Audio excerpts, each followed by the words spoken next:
ലോകം എന്ന് പറയുന്നത് വ്യത്യസ്തമായ ഒരുപാട് കാര്യങ്ങളും വ്യത്യസ്തമായ ഒരുപാട് ആളുകളും ഒരുപാട് മേഖലകളും ഒക്കെ നിറഞ്ഞിട്ടുള്ള ഒരു സംഗതിയാണ് ലോകം അല്ലേ. ആ ലോകത്താണ് നമ്മൾ ജീവിക്കുന്നത്.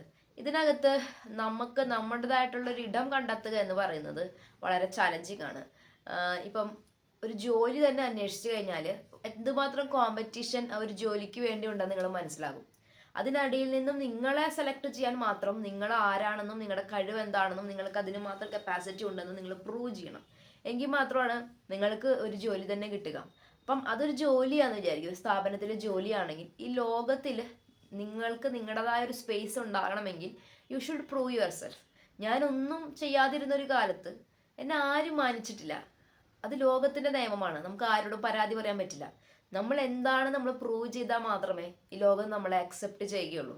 എനിക്ക് പാട്ട് പാടാൻ അറിയാം, പക്ഷെ ഞാൻ വീടിനകത്ത് തന്നെ പാടത്തുള്ളൂ. ഞാനൊരു മൂളിപ്പാട്ട് പോലും പുറത്ത് പാടില്ല എങ്കിൽ ഒരു പാട്ടുകാരനായിട്ട് എന്നെ ലോകം അംഗീകരിക്കണം എന്നൊന്നും പറയാൻ പറ്റില്ല. ലോകം ഇങ്ങോട്ട് വന്ന് യു ആർ ടാലന്റഡ്, നിങ്ങൾ വളരെ സംഭവമാണ്, നിങ്ങൾ പുറത്തോട്ട് വരൂ, നിങ്ങൾ ഇങ്ങനെ ചെയ്യൂ എന്നൊക്കെ പറയത്തൊന്നുമില്ല. ലോകം എന്ന് പറഞ്ഞാൽ നമുക്ക് ചുറ്റുമുള്ള മനുഷ്യർ, ഈവൻ നമ്മുടെ വീട്ടിൽ പോലും നിങ്ങൾ എന്താണ് നിങ്ങൾ പ്രൂവ് ചെയ്താൽ മാത്രമേ ചിലപ്പോൾ നിങ്ങൾക്ക് അവിടെ ഒരു വാല്യൂ പോലും ഉണ്ടാവുള്ളൂ. നിങ്ങൾ 2-3 മക്കളുള്ള ഒരു കുടുംബത്തിലാണ് താമസിക്കുന്നതെങ്കിൽ ഓരോ മക്കൾക്കും ഓരോ സ്വഭാവ പ്രത്യേകതകൾ ഉണ്ടാവും. അപ്പം അതിനകത്ത് കുറച്ച് മെച്ചപ്പെട്ട ബിഹേവിയർ കാണിക്കുന്നവന് അതനുസരിച്ചുള്ള അംഗീകാരം കിട്ടും. കുറച്ച് കുഴപ്പക്കാരനാണ് തോന്നുന്നതിന് അതനുസരിച്ചുള്ള ട്രീറ്റ്മെന്റ് അവിടെ കിട്ടുകയുള്ളൂ. അതായത് നിങ്ങൾ ചെറുതും വലുതുമായ എല്ലാ സ്പേസിലും നിങ്ങളെ തന്നെ പ്രൂവ് ചെയ്യേണ്ട ഒരു പ്രക്രിയയിലൂടെ കടന്നു പോകണം. ഈ നിങ്ങളെ തന്നെ പ്രൂവ് ചെയ്യുക എന്ന് പറയുന്നത് കുറച്ച് സങ്കീർണമായ കാര്യമാണ്. എപ്പോൾ നിങ്ങൾ നിങ്ങളെ തന്നെ കുറിച്ച് ധാരണയില്ലാത്തവരാണ് എങ്കിൽ, ഞാൻ ഒരു ബോഡി ലാംഗ്വേജ് സംസാരിക്കുന്ന ഒരു സംഗതിയുണ്ട്. നിങ്ങളൊരു ഇൻ്റർവ്യൂവിന് പോയാൽ അല്ലെങ്കിൽ നിങ്ങൾ ആളുകളോട്ട് നല്ല ഒരു കുറച്ച് ഒരു ഉയർന്ന നിലയിലുള്ള ആളുകളുമൊക്കെ ആയിട്ട് നിങ്ങൾ സാധാരണക്കാരനോട് നിങ്ങൾക്ക് എങ്ങനെ വേണമെങ്കിലും സംസാരിക്കാം. പക്ഷെ നിങ്ങളൊരു ഒരു ഒരു പ്രൊഫഷണൽ സ്പേസിൽ നിൽക്കുമ്പോൾ നിങ്ങളുടെ ബോഡി ലാംഗ്വേജ്, നിങ്ങൾ സംസാരിക്കുന്ന രീതി, നിങ്ങളുടെ ഗസ്റ്റേഴ്സ് എന്നാണ് അതിനെ പറയുക, നിങ്ങൾ ഷെയ്ക്കൻഡ് കൊടുക്കുന്ന രീതി, നിങ്ങളുടെ ഐ കോണ്ടാക്ട്, ഇതെല്ലാം വെച്ചിട്ടാണ് നിങ്ങളുടെ പേഴ്സണാലിറ്റി അവർ വിലയിരുത്തുന്നത്. നമ്മുടെ സ്കൂൾ കാലഘട്ടത്തിലോ അല്ലെങ്കിൽ ഒരു ടീനേജിലോട്ട് എത്തുന്ന വരെ, ചിലപ്പോൾ ഒരു +2 വരെയൊക്കെ നിങ്ങളൊരു കുട്ടിയായിട്ടാവും നിങ്ങൾക്ക് ചുറ്റുമുള്ളവർ കണ്ടിട്ടുണ്ടാവുക. പക്ഷെ അതിനുശേഷം നിങ്ങൾ ചെയ്യുന്ന ഓരോ ആക്ഷനെയും ചുറ്റുമുള്ള സമൂഹം ഗൗരവമായിട്ട് എടുക്കാൻ തുടങ്ങും. ഇപ്പം എനിക്ക് 4 വയസ്സുള്ള ഒരു കുഞ്ഞുണ്ട്. അവൻ ചെയ്യുന്ന കാര്യങ്ങളെ ഞാൻ അത്ര കാര്യമായിട്ട് എടുക്കാറില്ല. പക്ഷെ എനിക്ക് 10 വയസ്സുള്ള ഒരു മകളുണ്ട്. 10 വയസ്സുള്ള ഒരു മകളിൽ നിന്നും 10 വയസ്സുകാരിയുടെ മെച്യൂരിറ്റിയാണ് ഞാൻ പ്രതീക്ഷിക്കുന്നത്. അവൾ വളരെ അവൾക്ക് ചൈൽഡ്ഹുഡ് തന്നെയാണ്. അവൾ 10 വയസ്സെന്ന് പറഞ്ഞ ചൈൽഡ്ഹുഡിൽ തന്നെ പെടുന്ന ഒരു കാലഘട്ടമാണെങ്കിലും ഇത്രയും വർഷത്തെ അവൾക്ക് കിട്ടിയ ഒരു ഓറിയന്റേഷൻ ഉണ്ട്, അല്ലെങ്കിൽ ഒരു നമ്മൾ കുറേ കാര്യങ്ങളൊക്കെ പറഞ്ഞു കൊടുക്കില്ല, ഇത് എങ്ങനെയാണ് ഇങ്ങനെയാണ്, അതനുസരിച്ച് അവൾ ബിഹേവ് ചെയ്യണമെന്ന് ഞാൻ പ്രതീക്ഷിക്കുന്നുണ്ട്. അതുപോലെ തന്നെയാണ് നമുക്ക് ചുറ്റുമുള്ള സമൂഹവും നമ്മുടെ ഫാമിലിയും നമ്മുടെ ചുറ്റുമുള്ള മനുഷ്യരൊക്കെ. ഒരു സമയം കഴിഞ്ഞു കഴിഞ്ഞാൽ നിങ്ങളെ ചെയ്യുന്ന കാര്യങ്ങളുടെ റെസ്പോൺസിബിലിറ്റി നിങ്ങൾക്കുണ്ട്. അതുകൊണ്ട് തന്നെയാണ് ഒരു ഫോർമേഷൻ ആണ് നമുക്ക് വീടുകളിൽ നിന്നും ആണെങ്കിലും സ്കൂളുകളിൽ നിന്നും ആണെങ്കിലും ഒക്കെ കിട്ടുന്നത്. ഞാനൊരു ടീനേജിന് ശേഷം കുറച്ചിങ്ങനെ ടീനേജിൽ എത്തിയപ്പോൾ തന്നെ കേട്ടോ, ഞാൻ ചെയ്യുന്ന കാര്യങ്ങളെയൊക്കെ വാലിഡേഷൻ എന്ന് പറയില്ല, നമ്മൾ ചെയ്യുന്ന കാര്യങ്ങളൊക്കെ വിലയിരുത്തുന്നവർ എനിക്ക് ചുറ്റുമുണ്ടാകുന്നതായിട്ട് എനിക്ക് ഫീൽ ചെയ്തു. ഞാൻ അതുവരെ എന്തെങ്കിലും പറഞ്ഞാൽ ആരും നമ്മളെ മൈൻഡ് ചെയ്യാറില്ല. പക്ഷെ ഒരു സമയം കഴിഞ്ഞപ്പം അവൾ അങ്ങനെ പറഞ്ഞു, അത് അങ്ങനെ പറഞ്ഞു എന്ന് പറഞ്ഞു. അത് നിങ്ങളൊരു എഡ്യൂക്കേഷൻ ഒരു പ്രൊഫഷണൽ കോഴ്സിലേക്ക് കടന്നു, അല്ലെങ്കിൽ നിങ്ങളൊരു +2 വിദ്യാഭ്യാസം കഴിഞ്ഞ ഒരു ഡിഗ്രിക്കാരനായി, അല്ലെങ്കിൽ നിങ്ങളൊരു ജോലിക്ക് വേണ്ടി ട്രൈ ചെയ്യുവാണ്, ഈ സമയത്തൊക്കെ നിങ്ങളൊരു വ്യക്തിയായിട്ടാണ് കണക്കാക്കുന്നത്. നിങ്ങൾക്ക് ചുറ്റുമുള്ള സമൂഹമാണെങ്കിലും നിങ്ങൾ പോകുന്ന ഇടങ്ങളാണെങ്കിലും നിങ്ങളൊരു വ്യക്തിയാണ്. എൻ്റെ വീടിനകത്ത് ഞാൻ ഒരുപാട് കയറി കിട്ടി, എൻ്റെ തെറ്റുകൾ ക്ഷമിക്കപ്പെടുന്നു, എനിക്ക് മിസ്റ്റേക്കുകൾ ചെയ്യാനുള്ള സ്പേസ് ഉണ്ട്, അല്ലെങ്കിൽ ഞാൻ സ്വീകരിക്കപ്പെടുന്നു. അതുപോലെയൊന്നും ലോകം നമ്മളെ സ്വീകരിക്കാനും ലോകം നമ്മളെ അക്സെപ്റ്റ് ചെയ്യാനും പോകുന്നില്ല. അവരെ സംബന്ധിച്ച് നിങ്ങളാണ് എന്താണെന്ന് പ്രൂവ് ചെയ്യണം. If you are good enough ഞങ്ങൾ ഹയർ ചെയ്യുന്നു, അല്ലെങ്കിൽ ഞങ്ങൾ സ്വീകരിക്കുന്നു, അങ്ങനെയല്ല ഒരു സ്ഥാപനം പറയാം. അതുപോലെ തന്നെയാണ് ലോകവും. നിങ്ങൾ എന്താണെന്ന് ലോകത്തിന്റെ മുമ്പിൽ നിങ്ങൾ പറഞ്ഞ് നിങ്ങളെ പ്രൂവ് ചെയ്താൽ മാത്രമേ ഈ സമൂഹത്തിൽ നിന്നും നിങ്ങൾക്ക് അക്സെപ്റ്റൻസ് കിട്ടും. അപ്പം ഇതിൽ നിന്നും വളരെ വ്യത്യസ്തമായ എന്താ പറയുക, 10% ആളുകൾ മാത്രം നടക്കുന്ന മറ്റൊരു വഴിയുണ്ട്. അതൊക്കെ സ്പിരിച്വാലിറ്റി എന്നൊക്കെ വേണമെങ്കിൽ നമുക്ക് വിളിക്കാം. അല്ലെങ്കിൽ ദൈവത്തിന്റെ മാറ്റി നിർത്തപ്പെട്ട കുറച്ച് സമൂഹമുണ്ട്. അവർ ആരുടെ വാലിഡേഷനും അല്ലെങ്കിൽ ആരുടെ അക്സെപ്റ്റൻസ് ഒന്നും അവർക്കൊരു വിഷയമല്ല. അവരവരുടേതായ രീതിയിൽ ജീവിക്കുന്നവരാണ്. അവരവരുടേതായ റെവല്യൂഷൻസ് തോട്ട്സും അല്ലെങ്കിൽ ഫിലോസഫിയും ഒക്കെ കൊണ്ട് നടക്കുന്ന കുറേ ആളുകളുണ്ട്. ഞാനൊക്കെ അതിൽ പെടും. എന്നെ ഒരു സമൂഹത്തിന്റെ അക്സെപ്റ്റൻസിന് വേണ്ടി നിലകൊള്ളാണ്ടാത്ത ഒരു സമൂഹം, ഒരു ചെറിയ സമൂഹം അതുണ്ട്. അവരെക്കുറിച്ച് ഞാനിപ്പോൾ പറയുന്നില്ല, കാരണം അതല്ല നമ്മുടെ ടോപ്പിക്ക്. നമ്മളിപ്പോൾ യങ്സ്റ്റേഴ്സിനോടാണല്ലോ സംസാരിക്കുന്നത്. അപ്പം നിങ്ങളെ സംബന്ധിച്ചിടത്തോളം നിങ്ങൾ പ്രൂവ് ചെയ്തേ പറ്റും. ഇപ്പം നിങ്ങളൊരു പ്രായത്തിനപ്പുറത്തേക്ക് നിങ്ങളുടെ വീടുകളിൽ പോലും നിങ്ങളൊരു ഭാരമായി മാറാൻ പാടില്ല. നിങ്ങൾ ഈ വാഴ സിനിമ കണ്ടിട്ടുണ്ടായിരിക്കും അല്ലേ? അവസാനം വെച്ച വാഴയും അവരുടെ ഒലിച്ചുപോയി എന്നുള്ള പടമാണ് കാണിക്കുന്നത്. അതിനകത്ത് പറയുന്ന പല വിഷയങ്ങളും ഓക്കെയാണ്. പറയുന്ന പല വിഷയങ്ങളും ആളുകൾ ഇപ്പോൾ ചിലപ്പോൾ നിങ്ങൾ പരീക്ഷകളിൽ തോറ്റു പോകുന്നു, നിങ്ങൾ പഠിക്കുന്നുണ്ട്, നിങ്ങൾക്ക് എത്താൻ പറ്റുന്നില്ല, നിങ്ങൾക്ക് ഒരു നല്ല ജോലിയെ പ്രവേശിക്കാൻ പറ്റുന്നില്ല, നിങ്ങളെ കൊണ്ട് പറ്റുന്നില്ല, നിങ്ങൾ ശ്രമിക്കുന്നുണ്ട്, നിങ്ങളെ കൊണ്ട് പറ്റുന്നില്ല, നിങ്ങൾ പരാജയപ്പെടുന്നു. അതൊക്കെ നോർമലാണ്. പക്ഷെ ഒരു സമയത്തിനപ്പുറത്തേക്ക് ഒന്നും നോർമലല്ല. നിങ്ങളൊരു സ്പേസ് ഉണ്ടാക്കിയാൽ പറ്റൂ. നിങ്ങൾ ഇവിടെ ഇഷ്ടം പോലെ തൊഴിൽ മേഖലകളില്ലേ, ഏതെങ്കിലും ഒരു തൊഴിൽ നിങ്ങൾ കണ്ടെത്തിയാൽ പറ്റൂ. നമുക്ക് വേറെ ഓപ്ഷൻ ഇല്ല. നമ്മൾ ആർക്കും ഒരു ഭാരമാകാൻ പാടില്ല. അപ്പോൾ ചിലപ്പോൾ നമ്മൾ വാഴ എന്ന് പറയുന്ന ഒരവസ്ഥയിലേക്ക് പോകുമല്ലേ. പക്ഷെ നമ്മുടെ മാതാപിതാക്കൾ നമ്മൾ അൺകണ്ടീഷണൽ ആയിട്ട് സ്നേഹിക്കുന്നുണ്ട്.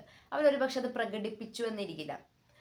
അതായത് ചിലപ്പോൾ നിങ്ങളെ കുഴപ്പമില്ല എന്ന് പറയുന്നുണ്ടായിരിക്കും. പക്ഷെ എൻ്റെ വ്യക്തിത്വം എന്ന് പറയുന്നത് ഒരു സമയം കഴിഞ്ഞാൽ മുട്ടയിൽ നിന്നും കുട്ടികൾ പുറത്ത് കടക്കണം. ആ ഒരു സമയം വരെ ആ മുട്ടയ്ക്കകത്തിരിക്കാനുള്ള ഇത് ആ കോഴിക്കുഞ്ഞിനുള്ളൂ. അതുപോലെ തന്നെയാണ് ഒരു സമയത്തിനപ്പുറത്തേക്ക് ഈ ലോകത്തിന്റെ ഭാഗമാണ് നമ്മൾ. അതുകൊണ്ട് നമ്മൾ ഇവിടെ പ്രൂവ് ചെയ്തേ പറ്റും നമ്മൾ ആരാണെന്നും എന്താണെന്നും. ഈ ഒരു സംഗതിയിലേക്ക് ആസ് എ യങ്സ്റ്റർ അല്ലെങ്കിൽ ആസ് എ ടീനേജർ നിങ്ങളുടെ പഠനത്തിന്റെ മേഖലകളിലേക്കും നിങ്ങളുടെ ജോലി മേഖലകളിലേക്കും ഒക്കെ നിങ്ങൾ പോകുമ്പോൾ നിങ്ങൾ അതിൽ നിന്നും പുറകിലേക്ക് വലിക്കുന്ന എന്തെങ്കിലുമൊക്കെ കാരണമുണ്ടെങ്കിൽ ആ കാരണങ്ങളെയൊക്കെ ഫേസ് ചെയ്യാൻ നിങ്ങളെ സഹായിക്കുന്ന ഒരു ഘടകമാണ് സ്പിരിച്വാലിറ്റി. എന്ന് പറഞ്ഞാൽ ഗോഡ് എന്ന ഒരു തോട്ട് അല്ലെങ്കിൽ ഗോഡ് എന്ന ഒരു എക്സ്പീരിയൻസ്. ഇപ്പോൾ ഞാൻ ആദ്യമായിട്ട് എൻ്റെ മാതാപിതാക്കളെ വിട്ട് ഒരു ജോലി തേടി മധ്യപ്രദേശിലേക്ക് വന്ന സമയത്ത് നമ്മുടെ വീടെന്ന് പറയുന്ന വേറെ ഒരു സ്പേസ് ആണ്. നിങ്ങൾ ഹോം സിനിമ കണ്ടിട്ടുണ്ടായിരിക്കും. അതിൽ ബാസി പറയുന്ന പോലെ ഇതെൻ്റെ വീടാണ്, ഇവിടെ എനിക്ക് എൻ്റെതായ സ്പേസ് ഉണ്ട്, എൻ്റെ പുറത്തിറങ്ങി ഞാൻ ഇതുപോലെ ബിഹേവ് ചെയ്യില്ല, കാരണം എനിക്കറിയാം അതെൻ്റെ വീടല്ല. അവിടെയുള്ള എല്ലാവരും എന്നെ കുറ്റപ്പെടുത്താനും വിലയിരുത്താനും നിൽക്കുന്നവരാണ്. പക്ഷെ എൻ്റെ വീടിനകത്ത് അറ്റ്മോസ്ഫിയർ ഡിഫറെൻ്റ് ആണ്. ചിലരെ സംബന്ധിച്ച് വീടും ഒരു നല്ല സ്പേസ് ആയിരിക്കണമെന്നില്ല കേട്ടോ, അതിലേക്ക് ഞാൻ വരാം. അപ്പോൾ പുറത്തിറങ്ങി ഞാൻ ജോലിക്ക് പോകാൻ തുടങ്ങിയപ്പോഴാണ് നമുക്ക് വേറൊരു വേൾഡിലേക്കാണ് നമ്മൾ പോകുന്നത്. സോ ആ സമയത്ത് നമുക്ക് പേടി തോന്നാം, നമുക്ക് കോൺഫിഡൻസ് കുറവ് തോന്നും, ഈ കോമ്പറ്റീഷനിൽ എനിക്ക് പങ്കെടുത്ത് എനിക്ക് സക്സസ് ആവാൻ പറ്റുമോ എന്ന് തോന്നാം, സെൽഫ് ഡൗട്ട് വരാം, മെൻ്റൽ സ്ട്രഗിളിംഗ് ഉണ്ടായിരിക്കാം. ഇന്നത്തെ യുവജനങ്ങളെ പുറത്തുനിന്ന് കാണുമ്പോൾ അവർ ഭയങ്കര പവർഫുൾ ആണ്, അവർ വളരെ സെൽഫ് സഫിഷ്യൻ്റ് ആണ്, അവർക്ക് അവരുടേതായ കാഴ്ചപ്പാടുകളുണ്ട്, ഡ്രസ്സിങ് സെൻസ് ഉണ്ട്. അതായത് ഞാൻ ഈ വസ്ത്രം ധരിക്കുമെന്ന് പറയാനുള്ള ധൈര്യമുണ്ട്, ഞാൻ 10 മണിക്ക് ഇറങ്ങി നടക്കുമെന്ന് പറയാനുള്ള ധൈര്യമുണ്ട്, മദ്യപിക്കുമ്പോൾ കൃത്യമായിട്ട് മദ്യപിക്കാൻ എനിക്കറിയാം, ഞാൻ എന്താണ് ചെയ്യുന്നത് എന്നതിനെക്കുറിച്ച് എനിക്ക് ബോധ്യമുണ്ട്, ഞാൻ എൻ്റെ മനസ്സ് പറയുന്ന കേൾക്കത്തുള്ളൂ, എൻ്റെ ടേസ്റ്റുകളിലേക്ക് ഞാൻ പോകും. ഇനി വളരെ സെൽഫ് കോൺഫിഡൻസ് ഉള്ള ഒരു യുവജനങ്ങളായിട്ടാണ് പുറമെ നിന്ന് നോക്കുമ്പോൾ നമുക്ക് ഇന്നത്തെ കാലത്ത് യുവജനങ്ങളെ കുറിച്ച് കാണുന്നത്. പക്ഷെ മനഃശാസ്ത്ര പഠനങ്ങൾ പറയുന്നതും കണക്കുകൾ സൂചിപ്പിക്കുന്നതും വളരെ ഡിസ്റ്റർബ്ഡ് ആയിട്ടുള്ള സ്ട്രെസ്ഫുൾ ആയിട്ടുള്ള ഒരു ലൈഫാണ് ഇന്നത്തെ യങ്സ്റ്റേഴ്സ് നേരിട്ടുകൊണ്ടിരിക്കുന്നത്. ഈ സ്ട്രെസ്സിൽ നിന്നും അല്ലെങ്കിൽ റിയാലിറ്റിയെ ഫേസ് ചെയ്യാൻ അവർക്ക് പറ്റാത്തത് കൊണ്ടുമാണ് പലപ്പോഴും അവർ ഡ്രഗ്സിലേക്കും മറ്റുള്ള ലഹരി പദാർത്ഥങ്ങളിലേക്കും ഒക്കെ പോകുന്നത്. അതായത് അവർക്ക് അവരുടേതായ സ്ട്രെസ്സുണ്ട്. ഈ യങ്സ്റ്റർ ആയിരിക്കുമ്പോൾ എന്താ സ്ട്രെസ്സെന്ന് ചോദിക്കും, ഇഷ്ടംപോലെ സ്ട്രെസ് ഉണ്ട്. ഒരു പക്ഷേ എവിടെയും എത്താൻ പറ്റാത്തത് നിങ്ങളുടെ ഒരു സ്ട്രെസ് ആകാം. നിങ്ങൾക്ക് ഒരു പക്ഷേ പേഴ്സണാലിറ്റിക്ക് ഓരോ പ്രത്യേകതകളുണ്ട്. എൻ്റെ കൂടെ പഠിച്ച 10 പേരുടെ പേഴ്സണാലിറ്റി അല്ല എൻ്റെ പേഴ്സണാലിറ്റി, ഞാൻ കുറച്ച് ഡിഫറെൻ്റ് ആയിട്ടുള്ള ഒരാളാണ്. സോ എനിക്ക് ആ പ്രത്യേകതകളെ മനസ്സിലാക്കിയിട്ട് എന്നിലേക്ക് ഞാൻ മടങ്ങി വന്ന് എന്നിൽ വർക്ക് ചെയ്ത് എനിക്ക് എന്താണ് വേണ്ടതെന്ന് തിരിച്ചറിഞ്ഞ് അതനുസരിച്ച് ഞാൻ ഇമ്പ്രൂവ് ചെയ്ത് ഞാൻ എൻ്റെതായിട്ടൊരു ഇടം കണ്ടുപിടിക്കുകയാണ്. അപ്പോൾ ഒരു പക്ഷേ 2010 എഞ്ചിനീയറിംഗ് പൂർത്തിയാക്കി 15 ആകുമ്പോഴേക്കും സെറ്റിൽഡ് ആവുന്ന മനുഷ്യരുണ്ടാകും. പക്ഷെ 20 ആയാലും ഇങ്ങനെ എന്താ പറയുക, നമ്മുടെ വഞ്ചി കരക്കടിക്കാത്ത പോലെ നമുക്ക് തോന്നിയേക്കാം. ഇതെല്ലാം ജീവിതത്തിൻ്റെ റിയാലിറ്റിയാണ്. അപ്പോൾ നിങ്ങൾ അനുഭവിക്കുന്ന ഓരോ സ്ട്രെസ്സിലും നിങ്ങളെ സഹായിക്കാൻ കഴിയുന്ന ഒരാൾ നിങ്ങൾ മാത്രമാണ്. നിങ്ങളുടെ മാതാപിതാക്കൾ ചിലപ്പോൾ വളരെ സപ്പോർട്ടീവായിട്ടുണ്ടാവും, ചിലപ്പോൾ ഒരു പരിധി കഴിയുമ്പോൾ അവരും നിങ്ങളെ സപ്പോർട്ട് ചെയ്യണമെന്നില്ല. അവരൊക്കെ മനുഷ്യരാണ്, അവർക്ക് അവരുടേതായ കാരണങ്ങളുണ്ട്.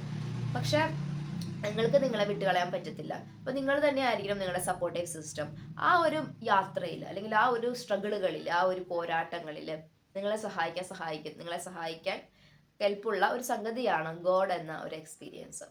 നിങ്ങളെപ്പോലെ തന്നെ മനസ്സിലാക്കുന്ന ഒരു ദൈവമുണ്ട് എന്ന് നിങ്ങൾക്ക് വിശ്വസിക്കും. സോ ഞാൻ നിങ്ങളോട് എന്താ പറയുക, ഗോഡ് എന്നൊരു എക്സ്പീരിയൻസ് നിങ്ങളുടെ തലയിലേക്ക് അടിച്ചു കയറ്റി നിങ്ങളുടെ സെൽഫ് കോൺഫിഡൻസിനെയൊക്കെ തകർത്ത് ഒരു ദൈവബോധം നിങ്ങളിലേക്ക് കൊണ്ടുവന്ന് നിങ്ങളെ ഒരു സ്ലേവ് ആക്കാനുള്ള, അതൊക്കെയാണ് ഇന്നത്തെ തലമുറ പറയുന്ന കാര്യം. അങ്ങനെയൊന്നുമല്ല.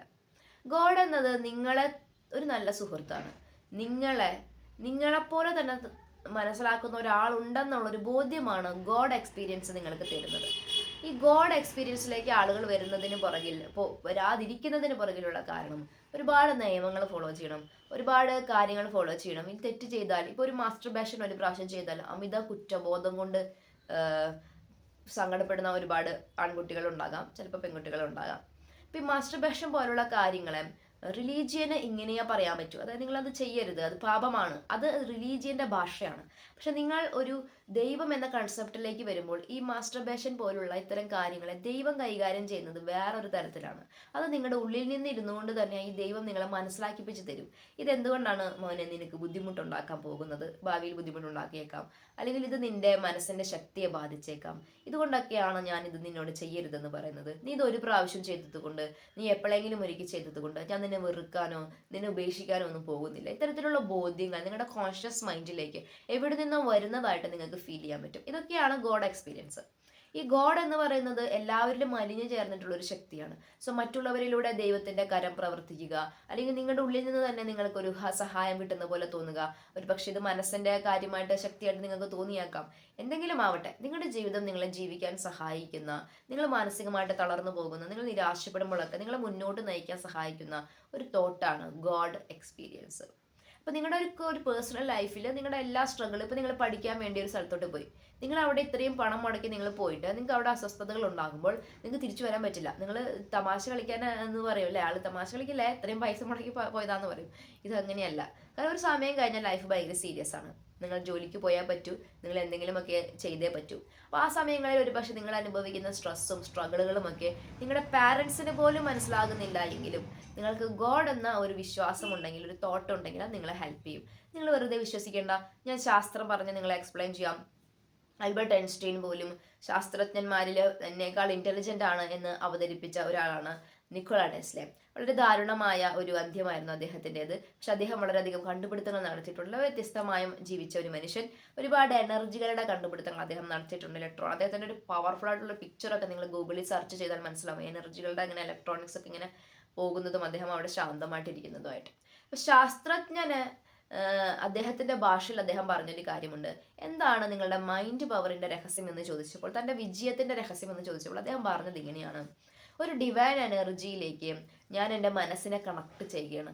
അവിടെ നിന്നും എനിക്ക് ആവശ്യമുള്ള നോളജ് വരികയാണ്. ഇപ്പോൾ ഒരു കണ്ടുപിടുത്തം കണ്ടുപിടിക്കണമെങ്കിൽ അദ്ദേഹം മനസ്സിൽ ആ ചോദ്യമായിട്ട് കൊണ്ട് നടക്കുകയാണ്. ആ ചോദ്യം ആ ഇൻഫിനിറ്റ് ആയിട്ടുള്ള എനർജിയിലേക്ക് കണക്ട് ചെയ്യണം തൻ്റെ മൈൻഡിനെ. അപ്പോൾ അവിടെ നിന്ന് ആ ഒരു ഉത്തരം തൻ്റെ കോൺഷ്യസ് മൈൻഡിലേക്ക് വരികയാണ്. ആൽബർട്ട് ഐൻസ്റ്റീൻ ആറ്റം മാതൃക കണ്ടുപിടിക്കുന്നതും സ്വപ്നത്തിലൂടെയാണ്. ഇപ്പൊ ശകുന്തള ദേവിയെ പോലെയുള്ള മാത്തമാറ്റീഷ്യന്മാർ പറയുന്ന ഒരു മെന്റൽ കാൽക്കുലേഷൻ അവരുടെ മൈൻഡ് നടക്കണം. ഇവിടെ നിന്ന് ഒരു ഉത്തരം അവരുടെ മൈൻഡിലേക്ക് വരുവാണ്. ഇതിനെയൊക്കെ ശാസ്ത്രം അതിൻ്റെതായ ഭാഷകളിൽ സംസാരിച്ചിട്ടുണ്ട്. എന്നാൽ ഞാൻ നിങ്ങളോട് പറയുന്നു, ഇതിനെ മതം അവതരിപ്പിക്കുന്ന രീതിയിൽ പ്രയർ എന്ന് വേണമെങ്കിൽ പറയാം. ആത്മീയതയുടെ ഭാഷയിൽ ഒരു ബന്ധം എന്ന് വേണമെങ്കിൽ പറയാം. ലോകത്തിൽ മുഴുവൻ നിയന്ത്രിക്കുന്ന ഒരു ശക്തി, അല്ലെങ്കിൽ ലോകത്തിൽ നിറഞ്ഞു നിൽക്കുന്ന ഒരു പോസിറ്റീവ് എനർജി, ഒരു ഡിവൈൻ എനർജി, ദൈവം എന്ന് നിങ്ങൾക്ക് വിശ്വസിക്കാൻ ബുദ്ധിമുട്ടില്ലെങ്കിൽ ദൈവം എന്ന ആ ഒരു ശക്തി, ആ ശക്തിയിൽ നിന്നും നിങ്ങളുടെ ജീവിതം, നിങ്ങൾ വ്യക്തിയാണ്, നിങ്ങളൊരു സ്പെഷ്യൽ വ്യക്തിയാണ്. നിങ്ങൾ നിങ്ങളുടെ അപ്പനും അമ്മയിൽ നിന്ന് വന്നാൽ പോലും ഒരുപക്ഷെ നിങ്ങളുടെ അപ്പനും അമ്മയെക്കാളും വ്യത്യസ്തമായി ചിന്തിക്കുന്ന ഒരാളാകാം നിങ്ങൾ.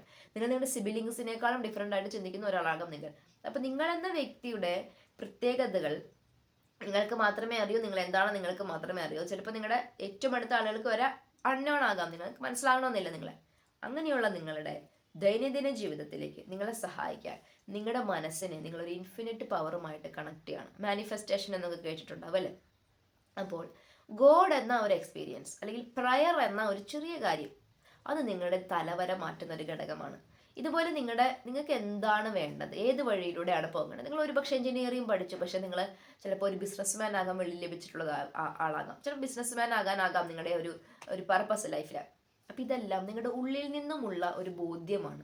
ഈ ബോധ്യത്തിലേക്ക് എത്തുന്നതിന് നിങ്ങളെ സഹായിക്കുന്ന ഒരു സംഗതിയാണ് ഗോഡ് എന്ന ഒരു തോട്ട്. അതൊരിക്കലും നിങ്ങളെ ബലഹീനമാക്കുന്ന, നിങ്ങളെ വീക്കാക്കുന്ന, നിങ്ങളുടെ ശക്തി കുറയ്ക്കുന്ന ഒരു സംഗതിയല്ല. ഗോഡ് എന്ന എക്സ്പീരിയൻസ് നിങ്ങളെ പവർഫുൾ ആക്കുന്ന ഒരു സംഗതിയാണ്. ഇനി നിങ്ങൾ കമ്പാരിസണിൻ്റെ ലോകത്താണ് നിങ്ങളുള്ളത്. കമ്പയർ ചെയ്യപ്പെടുന്ന ഒരാളാണ്, ഒരു കാലഘട്ടത്താണ് നിങ്ങളുള്ളത്. നിങ്ങൾ എല്ലായിടത്തും കമ്പയർ ചെയ്യപ്പെട്ടേക്കാം.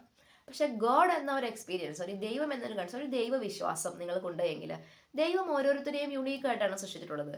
നിങ്ങൾ ആരോടും കോമ്പറ്റീഷൻ ചെയ്യാൻ ശ്രമിക്കുകയല്ല വേണ്ടത്.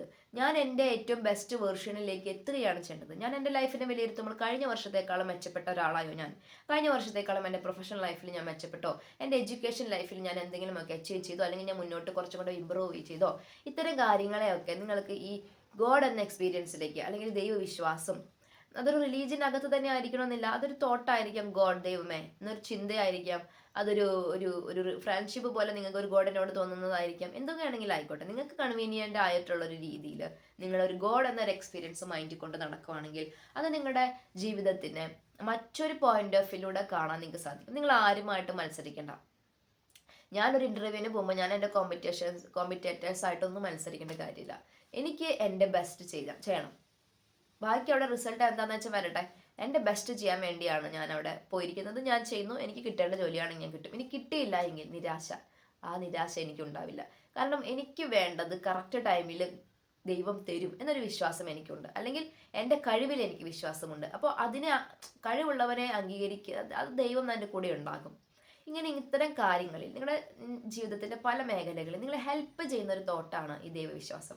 ഈ പറഞ്ഞ പോലെ മാസ്റ്റർബേഷൻ ഒരു പ്രാവശ്യം ചെയ്തപ്പോൾ കുറ്റബോധം കൊണ്ട് അത് അങ്ങനെ നിങ്ങളെ ബലഹീനമാക്കുന്ന, അല്ലെങ്കിൽ നിങ്ങളെ തകർത്ത് കളയുന്ന ഒന്നല്ല സ്പിരിച്വാലിറ്റിയോ ദൈവമോ ഒന്നും. റിലീജിയൻ ഒരു ഭാഷയുണ്ട്, ഒരു സ്വരമുണ്ട്. അങ്ങനെ പറയാൻ പറ്റും. ഞാനൊരു അധ്യാപികയാണ്. എൻ്റെ ക്ലാസ് മുറിയിലുള്ള എല്ലാ കുട്ടികളോടും ഞാൻ പറയും എല്ലാ സബ്ജക്റ്റും പാസ്സാവണമെന്ന് പറയും. പക്ഷേ ഈ ബ്രെയിനിൻ്റെ പ്രവർത്തികൾ അറിയാവുന്ന ഒരാളെന്ന നിലയിൽ എനിക്കറിയാം, കണക്ക് പഠിക്കണമെങ്കിൽ ഇതിൻ്റെ ഒരു സൈഡ് നല്ല രീതിയിൽ വർക്ക് ചെയ്യണം. ആർട്ടിൽ കഴിവുള്ളവന് ആ സൈഡാണ് വർക്ക് ചെയ്യേണ്ടത്. അപ്പോൾ ബ്രെയിൻ തന്നെ പല സൈഡുകളുടെ ശേഷി അനുസരിച്ചിട്ടാണ് ഒരു വ്യക്തി ഒരു കാര്യം പഠിക്കുന്നത്. ഇപ്പോൾ ലാംഗ്വേജ് പഠിക്കുന്നത് ഒരു പ്രത്യേക തരം ബ്രെയിനിൻ്റെ പ്രവർത്തനമാണ്. അപ്പോൾ ഇതൊക്കെ അറിയാം എനിക്ക്. എങ്കിലും ഞാനൊരു സിസ്റ്റത്തിനകത്തായതുകൊണ്ട്, ഞാനൊരു അധ്യാപികയായതുകൊണ്ട് എനിക്ക് ക്ലാസ് മുറിയിലുള്ള എല്ലാവരോടും നിങ്ങളെല്ലാവരും നല്ല മാർക്ക് വാങ്ങി പാസ്സാവണമെന്നേ പറയാൻ പറ്റുള്ളൂ. അതാണ് ലോകത്തിൻ്റെ ഭാഷ. അത് സിസ്റ്റം അങ്ങനെയാണ്. അപ്പോൾ റിലീജിയനും ലോകവും ഇങ്ങനെ പറയും, നിങ്ങൾ ഇങ്ങനെയൊക്കെ ആവണം എന്നവർ പറയും. അതിൽ ഓരോ വ്യക്തികളുടെയും കൺസിഡർ ചെയ്ത് നിങ്ങൾ അങ്ങോട്ട് വന്ന് നിങ്ങൾ കയർ ചെയ്ത് അങ്ങോട്ട് വന്ന് ജോലി തന്ന് അങ്ങോട്ട് വന്നതൊന്നുമില്ല. നമ്മൾ ഈ ഓട്ടത്തിൽ ഓടിയേ പറ്റും. പക്ഷെ ആ ഓട്ടം ഓടുമ്പോൾ സ്വയം മടുക്കാതിരിക്കാനും സ്വയം തകർന്നു പോകാതിരിക്കാനും നിങ്ങളെ സഹായിക്കുന്ന ഒരു സംഗതിയാണ് ഗോഡ് എന്ന ഒരു തോട്ടാണ്, ഗോഡ് എന്ന ഒരു എക്സ്പീരിയൻസ്. അതൊരിക്കലും നിങ്ങളെ തളർത്തുന്ന ഒന്നല്ല. അത് നിങ്ങൾ ഇനിയിപ്പോൾ ദൈവവിശ്വാസം അല്ലെങ്കിൽ തന്നെ ഞാൻ പറഞ്ഞല്ലോ, ശാസ്ത്രത്തിൻ്റെ ഭാഷയിലൊക്കെ ഞാൻ നിങ്ങളോട് പറഞ്ഞല്ലോ, നിങ്ങളുടെ മനസ്സിനെ സഹായിക്കുന്ന ഒരു ശക്തി. ആ ശക്തിയിലേക്ക് നിങ്ങൾ വന്നാൽ അത് നിങ്ങൾക്ക് പോസിറ്റീവായിട്ടുള്ള ഗുണം മാത്രമേ ചെയ്യുള്ളൂ. ഇനി ഏതൊരു പ്രായത്തിലും നമ്മുടെ ഓപ്പോസിറ്റ് ജെൻഡറിൽപ്പെട്ട ഒരാളോട് നമുക്കൊരു താല്പര്യം ഉണ്ടാകും. അതൊരു തെറ്റല്ല. നമ്മുടെ ഹോർമോണുകൾ അത് ആവശ്യപ്പെടുന്നു. പക്ഷെ ഞാൻ പറഞ്ഞതുപോലെ നിങ്ങളൊരു പ്രായപൂർത്തിയാകാതെ അതൊക്കെ ചെയ്താൽ അതൊരു വെറും തോന്നലുകളാണ്. നമ്മുടെ ബോഡി ഉണ്ടാക്കുന്നതിന് പ്രൊഡ്യൂസ് ചെയ്യുന്ന എന്തെങ്കിലും ഒരു സംഗതിയുടെ ഒരു എഫക്റ്റ് കൊണ്ട് നിങ്ങൾക്ക് ലവ് അറ്റ് ഫസ്റ്റ് സൈറ്റ് ഒന്നും 16-ാം വയസ്സിലും 19-ാം വയസ്സിലൊന്നും ഉണ്ടാകാൻ സാധ്യത വളരെ കുറവാണ്. അങ്ങനെയൊന്നും ഉണ്ടാവണമെന്നില്ല. കാരണം നമ്മുടെ ബ്രെയിൻ തന്നെ ഡെവലപ്പ് ആയിട്ടില്ല. നമ്മുടെ ഡിവൈസ് തന്നെ വർക്കിംഗ് ആവുന്നേ ഉള്ളൂ. പക്ഷെ നിങ്ങൾക്ക് അങ്ങനെ എന്തെങ്കിലും ഒന്നും ഉണ്ടായി, പക്ഷേ നിങ്ങൾ റിജക്റ്റ് ചെയ്യപ്പെട്ടു. ഈ റിജക്ഷൻ എന്ന് പറയുന്നത് ഭയങ്കര പെയിനാണ്. ഈ റിജക്ഷനെ കൈകാര്യം ചെയ്യാൻ വളരെ പാടാണ്. ഇനി നിങ്ങൾ പ്രണയത്തിലായി, ആദ്യ പ്രണയം എന്ന് പറഞ്ഞാൽ ചങ്കും കരളും പറിച്ചു കൊടുത്താണ് സ്നേഹിക്കുക. ഭയങ്കര ഡീപ്പായിട്ട് നിങ്ങൾ പോകും. അവിടെ നിങ്ങൾ ബ്രേക്കപ്പ് സംഭവിച്ചു എന്ന് വിചാരിക്കാം. നിങ്ങളുടെ കാലിനടിയിലെ മണ്ണൊലിച്ചു പോകുന്ന പോലെ തോന്നും. ചത്താ മതി നിങ്ങൾക്ക് ചിലപ്പോൾ തോന്നും. അതുപോലെ വേദനാജനകമായിരിക്കും ആദ്യത്തെ ബ്രേക്കപ്പ്. ആദ്യത്തെ ബ്രേക്കപ്പ് ഉണ്ടായി കഴിഞ്ഞ് മറ്റൊരു റിലേഷൻഷിപ്പിലേക്ക് പോകുമ്പോൾ നിങ്ങൾക്ക് ട്രസ്റ്റ് ഇഷ്യൂസ് ഉണ്ടാകും. നിങ്ങൾ മെൻ്റലി ബാധിക്കപ്പെട്ടിട്ടുണ്ടാകും. ഇനിയും നിങ്ങൾ ഒരുപാട് പേരെ കാണുന്നുണ്ട്, വളരെ വിദഗ്ധമായി മറ്റൊരു പേഴ്സണാലിറ്റി ബിഹേവ് ചെയ്യാൻ പറ്റുന്ന മനുഷ്യരുണ്ട്. അപ്പോൾ നിങ്ങൾ പുറമെയുള്ള പലതും കണ്ട് നിങ്ങളൊരു റിലേഷൻഷിപ്പിലേക്ക് പോകും. നിങ്ങൾ ഏതെങ്കിലും തരത്തിൽ ചതിക്കപ്പെടുകയോ നിങ്ങൾ ഏതെങ്കിലും തരത്തിൽ പറ്റിക്കപ്പെടുകയോ ഒക്കെ ചെയ്തു. നിങ്ങൾക്ക് എന്തെങ്കിലുമൊക്കെ നഷ്ടപ്പെട്ടു. ഒന്നെങ്കിൽ നിങ്ങളുടെ മാനസികമായിട്ടുള്ള ഒരു എനർജി ആകാം, അല്ലെങ്കിൽ നിങ്ങളുടെ ശരീരത്തിൻ്റെ ഒരു ഇൻവോൾവ് ആയിട്ടുണ്ടായിരിക്കാം, ഫിസിക്കലി ഒക്കെ ഇൻവോൾവ് ആയിട്ടുണ്ടായിരിക്കാം. ജീവിതത്തിൻ്റെ ഏതൊരു ഘട്ടത്തിലും നിങ്ങൾക്ക് ജീവിതത്തെ തിരിച്ചു പിടിക്കാൻ പറ്റും. ഇനി ജീവിതമില്ല, അങ്ങനെ ഒരു സംഗതിയേ ഇല്ല. എൻ്റെ ഒരു സുഹൃത്ത് ഒരു പരീക്ഷയിൽ തോറ്റപ്പോൾ ആത്മഹത്യ ചെയ്യാൻ വേണ്ടി ശ്രമിച്ചു. ആത്മഹത്യ ചെയ്യാൻ വേണ്ടി കുരുക്ക് കിട്ടു. അപ്പോൾ ഫോൺ വിളിച്ച് എന്നോട് പറഞ്ഞു, ഇങ്ങനെ ഞാൻ ആത്മഹത്യ ചെയ്യാൻ പോവാണ്, +2 പരീക്ഷ തോറ്റനാണ് കേട്ടോ. അപ്പോൾ എന്നെ വിളിച്ച് പറഞ്ഞപ്പം ഞാൻ അപ്പം തന്നെ ഓടി. എങ്ങനെ അവിടെ എത്തി നിന്നും എനിക്കറിയില്ല. അത്ര ദൂരമുണ്ട് ആ സ്ഥലം. അവിടെ ഇട്ടിട്ടാണ് എന്നെ വിളിക്കുന്നത്. ദൈവം എന്നെ എടുത്തുകൊണ്ട് പോയെന്ന് ഞാൻ വിചാരിക്കുന്നു. എന്തോ ഒരു ദൈവത്തിൻ്റെ പ്രവൃത്തി അവിടെ നടന്നിട്ടുണ്ട്. ഞാനും എൻ്റെ ഒരു ഫ്രണ്ടും കൂടെ പോയി അവളെ അവിടുന്ന് ഇറക്കി താഴെ കിടത്തി അവളെ ഹോസ്പിറ്റലാക്കി. അവൾ മരിച്ചൊന്നുമില്ല, അവൾക്ക് 2 കുട്ടികളും ഉണ്ട്, നല്ലൊരു കുടുംബജീവിതവും ഉണ്ട്. ഇപ്പം അവൾ നല്ല സന്തോഷമായിട്ട് അടിച്ചു പൊളിക്കുന്നു. ഒരു നിമിഷത്തിൻ്റെ ചില തോന്നലുകളാണ്. ബ്രേക്കപ്പ് സംഭവിച്ചതോടു കൂടെ ജീവിതം അവസാനിക്കുന്നൊന്നുമില്ല. ഞാൻ പറഞ്ഞത് എത്രയാണ്? റിജക്ഷൻ കിട്ടിയതുകൊണ്ടോ, ബ്രേക്കപ്പ് സംഭവിച്ചതുകൊണ്ടോ, നിങ്ങൾക്ക് ഏറ്റവും പ്രിയപ്പെട്ട ആൾ വേറൊരാളെ കല്യാണം കഴിച്ച് പോയതുകൊണ്ടോ, നിങ്ങളൊരു പരീക്ഷ തോറ്റതുകൊണ്ടോ, നിങ്ങൾക്ക് എവിടെ എത്താൻ പറ്റാത്തത് കൊണ്ടോ ഒന്നും നിങ്ങൾ പരാജിതരാകുന്നില്ല. നിങ്ങളൊരു അൺവാണ്ടഡ് പേഴ്സൺ ഒന്നും ആകുന്നില്ല. ലൈഫിൻ്റെ ഏതൊരു ഘട്ടത്തിലും നിങ്ങൾക്ക് ജീവിതത്തെ തിരിച്ചു പിടിക്കാൻ പറ്റും. ജീവിതത്തിൻ്റെ ഏതൊരു ഘട്ടത്തിലും നിങ്ങൾക്ക് ജീവിതത്തെ തിരിച്ചു പിടിക്കാൻ പറ്റും. ഞാൻ എഴുതി ഒപ്പിട്ട് തരാം. നിങ്ങൾ തിരിച്ചു ലൈഫ് എന്ന് പറഞ്ഞാൽ അത്രയും പ്രഷ്യസ് ആണ്. നിങ്ങളുടെ കണ്ണിലൊരു കരട് പോകുമ്പോൾ പോലും നിങ്ങൾ എന്തുമാത്രം അസ്വസ്ഥരാകുന്നല്ലേ? അതൊന്നും ഓക്കെ ആയാലേ നിങ്ങൾ ഒരു ചെറിയ കരടാണ്. അങ്ങനെയെങ്കിൽ ഈ മുഴുവൻ ശരീരത്തിൻ്റെയും അല്ലെങ്കിൽ ഈ ശരീരത്തിനകത്തുള്ള ഈ ജീവൻ്റെ ഒക്കെ വില എന്താണ്? ഒരാളുടെ ജീവൻ പിടിച്ചു നിർത്താൻ വേണ്ടി നഴ്സുമാരും ഡോക്ടർമാരൊക്കെ ഓടി നടക്കുന്ന കാണാം അല്ലേ, ഹോസ്പിറ്റലുകളിലൊക്കെ. നിങ്ങളെന്ന് പറയുന്നത്, നിങ്ങളുടെ ജീവൻ എന്ന് പറയുന്നത്, നിങ്ങളുടെ ലൈഫ് എന്ന് പറയുന്നത് അത്രയേറെ പ്രഷ്യസ് ആണ്. ഒരാൾ റിജക്ഷൻ ചെയ്തതുകൊണ്ട് നിങ്ങളുടെ വാല്യൂ ഒന്നും കുറയുന്നില്ല. നിങ്ങളുടെ വാല്യൂ മനസ്സിലാക്കാൻ ആൾക്ക് കഴിഞ്ഞില്ല, അത്രയേ ഉള്ളൂ. ഇനി നിങ്ങളൊരു പരീക്ഷ തോറ്റതുകൊണ്ട് നിങ്ങൾ പൂർണ്ണ പരാജയമൊന്നും ആവുന്നില്ല. എത്രയോ വലിയ മനുഷ്യരാണ് എത്രയോ പരീക്ഷകളിൽ തോറ്റിട്ടുള്ളത്. അവരവരുടേതായ ഇടം കണ്ടെത്തി, അത്രയേ ഉള്ളൂ. Never give up. ഒന്നും നിങ്ങളെ പരാജയപ്പെടുത്തരുത്. ഏത് പ്രായത്തിലും നിങ്ങൾക്ക് സക്സസ്സിലേക്ക് വരാം. ഞാൻ 25-ാമത്തെ വയസ്സിലാണ് എൻ്റെ ജീവിതം ആരംഭിക്കുന്നത്. അപ്പം അതുവരെയും ഞാൻ ഒരു വാഴ പോലത്തെ ഒരു ജീവിതം തന്നെയാണ് നയിച്ചിട്ടുള്ളത്. അപ്പം നിങ്ങൾക്ക് എപ്പോൾ വേണമെങ്കിലും നിങ്ങളുടെ ജീവിതം തിരിച്ചു പിടിക്കാം. എപ്പോൾ വേണമെങ്കിലും നിങ്ങളുടെ ജീവിതത്തിൻ്റെ ഗതി മാറാം. എപ്പോൾ വേണമെങ്കിലും ഇരുട്ടിൽ നിന്നും വെളിച്ചത്തിലേക്ക് വരാം. അതുകൊണ്ട് never give up, keep trying. God ഇതിനൊക്കെ നിങ്ങളെ സഹായിക്കും. നിങ്ങളുടെ ഉള്ളിൽ തന്നെയാണ് ഗോഡ്. നിങ്ങളുടെ ഉള്ളിൽ നിന്ന് തന്നെയാണ് പ്രചോദനം വരിക. ചിലപ്പോൾ ഒരു നല്ല സുഹൃത്തിൻ്റെ രൂപത്തിലാകാം, ചിലപ്പോൾ ഒരു അധ്യാപികയുടെ രൂപത്തിലാകാം, ചിലപ്പോൾ മാതാപിതാക്കളുടെ രൂപത്തിലാകാം, ചിലപ്പോൾ അപരിചിതരുടെ രൂപത്തിലാകാം. എല്ലാ തരത്തിലും നിങ്ങൾക്ക് നന്മ ആഗ്രഹിക്കുന്ന ഒരു ശക്തി നിങ്ങളുടെ കൂടെയുണ്ട്. ഇനി നിങ്ങൾ നിങ്ങൾ അത്തരം കാര്യങ്ങളിലേക്ക് പോകുന്നില്ലാത്തവരാണെങ്കിലും നമുക്ക് ചുറ്റുമുള്ള മനുഷ്യരിലും ഒരു ദൈവം പ്രവർത്തിക്കുന്നുണ്ട്. നിങ്ങൾക്ക് ഇഷ്ടമുള്ള രീതിയിൽ വിശ്വസിച്ചു കൊള്ളുക. പക്ഷെ നിങ്ങൾ തനിച്ചല്ല. നിങ്ങൾക്കൊരു ജീവിതമുണ്ട്, നിങ്ങൾക്ക് മുന്നോട്ട് പോകാൻ സാധിക്കും. നിങ്ങൾക്ക് വലിയ കാര്യങ്ങളിലേക്കും സക്സസ്സിലേക്കും എത്താൻ സാധിക്കും. നിങ്ങളുടേതായ രീതിയിൽ നിങ്ങൾക്ക് ആവശ്യമുള്ളത് നിങ്ങൾക്ക് നേടിയെടുക്കാൻ സാധിക്കും. അത് സക്സസ് ആണെങ്കിൽ അങ്ങനെ, അല്ലെങ്കിൽ എങ്ങനെയാണോ അങ്ങനെ, നിങ്ങൾക്ക് എന്താണ് വേണ്ടത് അത് നിങ്ങൾക്ക് ലഭിക്കും. ഒരിക്കലും നിരാശപ്പെടരുത്. നിങ്ങൾ തനിച്ചല്ല. പ്രപഞ്ചം മുഴുവനും, പ്രകൃതി മുഴുവനും, ഗോഡ് എന്ന എക്സ്പീരിയൻസും മനുഷ്യർ മുഴുവനും നിങ്ങളെ സഹായിക്കുന്ന ഒരു വലിയ ഒരു സൈഡ് തന്നെ, ഒരു വലിയ മേഖല തന്നെ നിങ്ങളുടെ കൂടെ ഉണ്ടെന്ന് വിശ്വസിക്കുക. You are not alone. Never give up, keep trying. Thank you so much. ദൈവം നിങ്ങളെ അനുഗ്രഹിക്കട്ടെ. നിങ്ങൾക്ക് നിങ്ങളുടേതായ ഒരിടം ഈ ലോകത്ത് കണ്ടെത്താൻ സാധിക്കട്ടെ. ആമേൻ.